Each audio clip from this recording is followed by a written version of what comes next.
delimitation যেটো ডিলিমিটেশনটো election কমিশনের একটা প্রক্রিয়া বহুত দিন আগত হব লাগিছিলে তেতিয়া হয়েছে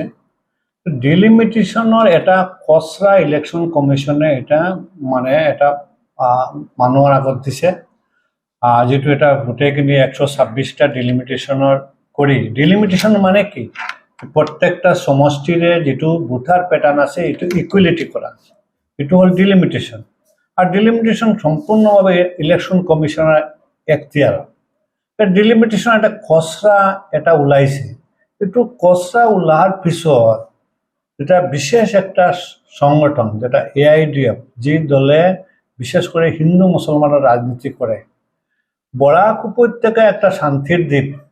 আমি বরাক উপত্যকার আমি হিন্দু মুসলমান খ্রিস্টান ইসাই সব মিলিজুলি আমি শান্তির দ্বীপ হিসাবে আছো একে অন্যের পরিপূরক আজি বরাক উপত্যকাত এই যে ডিলিমিটেশনের খসড়া ওলার পিছত AIDF এর কিছুমান বিধায়কে বিশেষ করে আমার সোনাইর বিধায়ক করিমউদ্দিন বৰবৰীয়া কালি ৰাতিপুৱা গুৱাহাটীৰ পৰা ফ্লাইটত আহি ডাইৰেক্ট হাইলাকান্দি যাই তাতে উস্কানিমূলক যেটা সভা তাৰ পিছত বৰকলা খাটিগড়া মানে এই যে মানে আপনাৰ ডিলিমিটেশনেৰ খসড়া যেটা ওলাইছে কমপ্লিটলি সিহঁতে হিন্দু মুসলমান কৰিব বিচাৰিছে এতিয়াতে হিন্দু মুসলমানেৰ একো নাই তো মানে ডিলিমিটেশনেৰ কোনোবা মানুহৰ যদি আপত্তি থাকিব পাৰে আমাৰও আপত্তি আছে বেলেগৰো আপত্তি আছে আপত্তি থাকিলে ইলেকশন কমিশনে 11 তাৰিখ আপনাৰ আপত্তিটো দিব পাৰে আপত্তি দিয়ার পিছত ইলেকশন কমিশনে বিবেচনা করবে যেটো সিহঁতে যেটো দিছে ন আপনার আপত্তিটো শুনি নতুনকৈ একটা ফাইনাল মানে ডিলিমিটেশনের মানে ওলাব লিস্ট ওলাব আজি এই লিস্টটো লৈ বরাক উপত্যকার AIDF এর বিধায়ক বিলাকে হিন্দু মুসলমানের রাজনীতি কৰিব বিচাৰিছে এটা কথা কৈ আছে অকল মুসলমানৰ লস হৈছে কি মুসলমানৰ লস হৈছে সিহঁতে কি মুসলমানৰ লাভ কৰিলে 2005 AIDF এৰ জন্ম হয়েছিল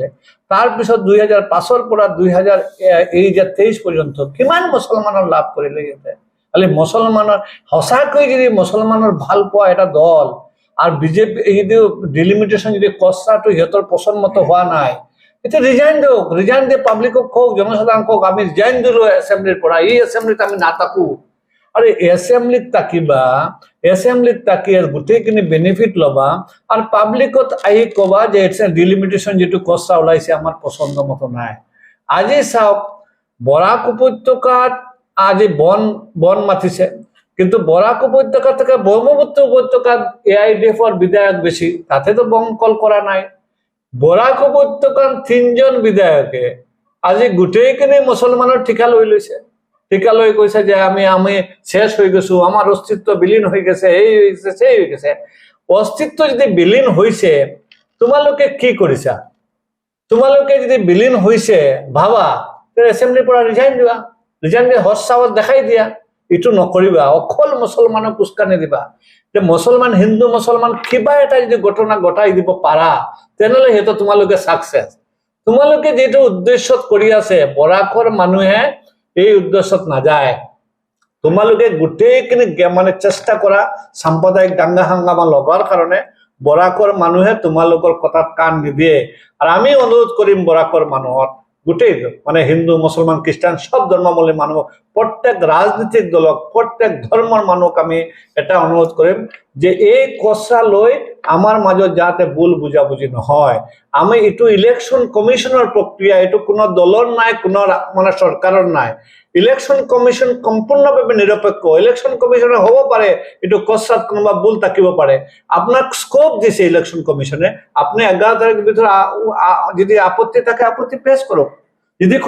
কোনোবা ডিলিমিটেশন কোনোবা যদি ইয়াতে কোনোবা খসড়া যদি ভুল হয়েছে আপনি তুলি ধরক ইলেকশন কমিশনার নিশ্চয়ই ইলেকশন কমিশনার এটা শুদ্ধ করবে এটু লই যে আমার এই যে বরাক উপত্যকার যে পরিবেশ নষ্ট করার কোনে দায়িত্ব দিলে আপনালোকক কোনে দায়িত্ব দিলে এটু যে যাই যে মুসলমানের ক্ষতি হয়েছে আরে এটা ডিলিমিটেশনে মুসলমানের ক্ষতি নহয় হলে উপত্যকার ক্ষতি হব হলে সমষ্টির ক্ষতি হব তোমালোকে অকল মুছলমানৰ টিকা লৈ হিন্দু মুছলমানৰ ৰাজনীতি কৰি আছা আৰু এইটো বৰাকৰ মানুহে কেতিয়াও নামানে আৰু হ'ব নিদিব